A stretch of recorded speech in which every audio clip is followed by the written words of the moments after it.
अब क्या लगता है एनसीएल का जो मुद्दा है वो अब तो वो मानने की बात हो गई है पटना उच्च न्यायालय द्वारा।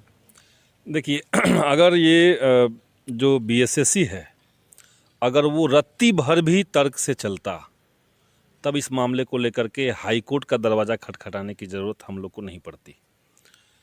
एनसीएल को लेकर के पहले जो सीजीएल की बहाली हुई थी, तो नए एनसीएल ले लिए गए थे, नए जो नॉन क्रीमी सर्टिफिकेट होता है वो लिए गए थे, और उसी विज्ञप्ति, उसी तरह का विज्ञप्ति, उसी दिन का निकला हुआ विज्ञप्ति में जो इंटर लेवल एग्जामिनेशन है उसके लिए विभाग जो है वो, आयोग जो है वो मना कर रहा था। तो तर्क से नहीं चला आयोग। उस बात को लेकर के हम लोग जो पिछड़ा वर्ग आयोग है वहाँ भी हम लोग गए, वहाँ भी उनको बुलाया गया। कुल मिलाकर के जो बीएसएससी है उसने पूरा मामला जो है वो सामान्य प्रशासन के ऊपर डाल दिया, और सामान्य प्रशासन विभाग को भी हम लोगों ने कई बार कहा कि आप सही तरीके से निर्देश दीजिए। 8 साल की बहाली है, जो बच्चे हैं वो आशंकित हैं, वो घबराए हुए हैं।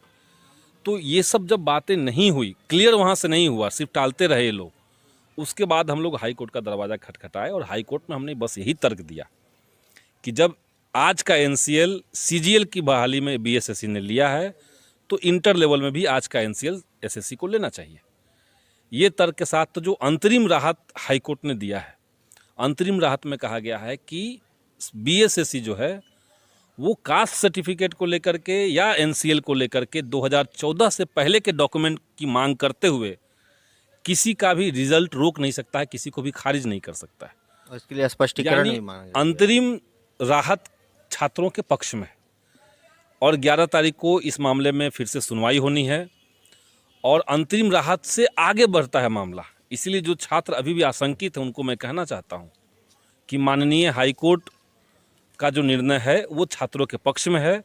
भले ही वो अंतरिम निर्णय है, लेकिन फाइनल निर्णय जो होगा उसी निर्णय से, अंतरिम जो निर्णय है उसी का एक्सटेंशन होगा, उससे आगे बढ़ा जाएगा। उसको यूटर नहीं वहाँ से मारा जा सकता है। इसलिए आशंकित होने की ज़रूरत नहीं है।